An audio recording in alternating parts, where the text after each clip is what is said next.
My pleasure. Very unaccustomed as I am. First of all, shalom. Shalom. Salamon. And Merry Christmas. And the reason why I'm saying those three words is because it's pertinent. I want to talk about the Christians of Palestine. I'm going to start with a quote. I am an Arab and I'm a Palestinian Christian.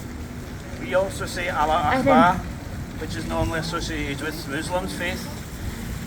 We also say Ishma Allah, Mashallah Allah, and Alhamdulillah.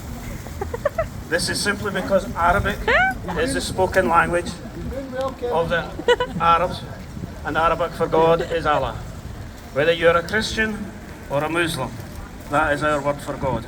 And that is by a Palestinian Christian, Theodosius Atolu Ahmad.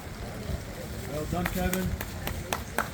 Now, I was born into a Christian family, baptised into a Christian faith, went to Sunday school, Boys Brigade, Scouts, Church Youth Club, all of which then was you were taught one faith and one faith only.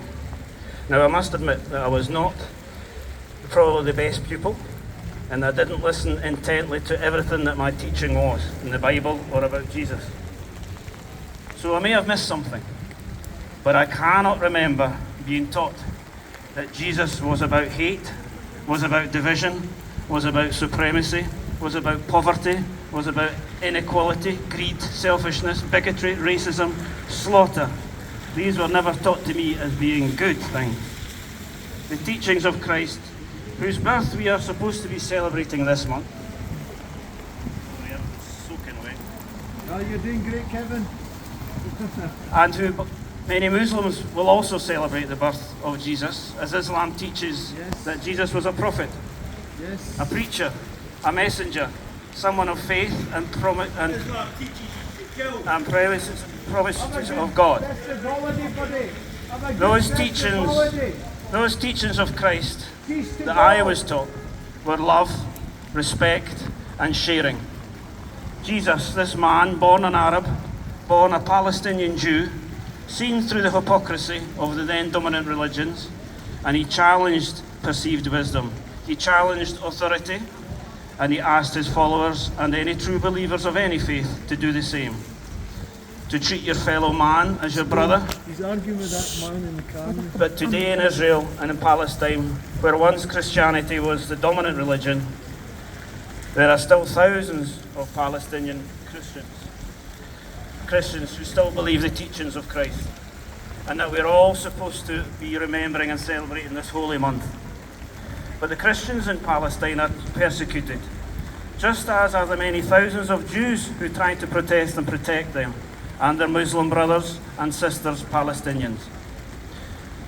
The Christians of the Holy Land today are spat at, the nuns and priests attacked in the streets, churches looted and destroyed, Christians, hospitals and medical facilities razed to the ground, Christians treated as second-class citizens in an ever-increasing apartheid Zionist state of Israel. I cannot, for the life of me, understand why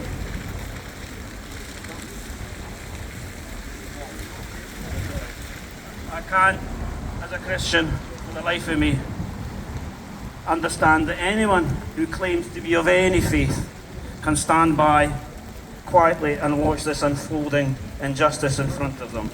We must wake up and realise this is not a fight of Jews against Muslims, and that these Jews are somehow the victims and our friends. No, this is a fight between Zionism, which is a corruption of Judaism and Christianity. It's a fight between them and the rest of us. The age-old battle of good against evil. And we must stand up for the good in Jews and Christians and Muslims, and expose the evil where we find it in Jews and Christians and Muslims. It is our duty as humans to amplify the voices of tolerance, of kindness, of peace, and to stand up to those in power, in control, who fail to do their duty as humans. History teaches that good can triumph, and therefore I believe we will win. Shalom, Salamaloon. Merry Christmas. Well said, Kevin.